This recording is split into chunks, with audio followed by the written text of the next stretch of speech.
হাইকোর্টের নির্দেশ উপেক্ষা বারুইপুরের পুরপ্রধানের আদালত অবমাননার রুল জারি বিচারপতির বেআইনি নির্মাণে পদক্ষেপের নির্দেশ দেয় হাইকোর্ট। পদক্ষেপ কেন করা হয়নি জানতে চায় আদালত। হাইকোর্টের নির্দেশ উপেক্ষা বারুইপুরের পুরপ্রধানের আদালত অবমাননার রুল জারি বিচারপতির বেআইনি নির্মাণে পদক্ষেপের নির্দেশ দেয় হাইকোর্ট। পদক্ষেপ কেন করা হয়নি জানতে চায় আদালত। শক্তি রায়চৌধুরীর বিরুদ্ধে আদালত অবমাননার রুল জারি।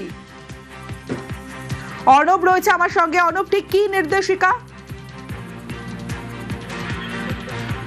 দেখো, আদালত অবমাননার মামলা হয়েছিল এবং এই আদালত অবমাননা এসেছিল 2023 সালে বারুইপুর পৌরসভায় একটি বেআইনি নির্মাণ, এবং সেই নির্মাণ চিহ্নিত করার পর সেক্ষেত্রে আইনানুগ পদক্ষেপ করার জন্য বারুইপুর পৌরসভার চেয়ারম্যানকে বা বারুইপুর পৌরসভাকে নির্দেশ দেয় কলকাতা হাইকোর্ট।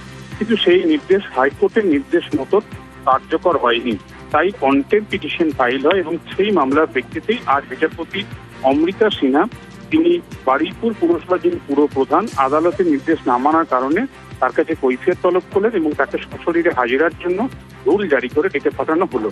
এবং 2রা জুলাই তাকে ইজলাসে উপস্থিত থেকে কলকাতা হাইকোর্টের নির্দেশ মোতাবেক কেন বেআইনি নির্মাণে পদক্ষেপ করা হয়নি সে বিষয়ে কৈফিয়ত দিতে হবে, এমনটাই নির্দেশ বিচারপতি অমৃতা সিনহার। বেশ।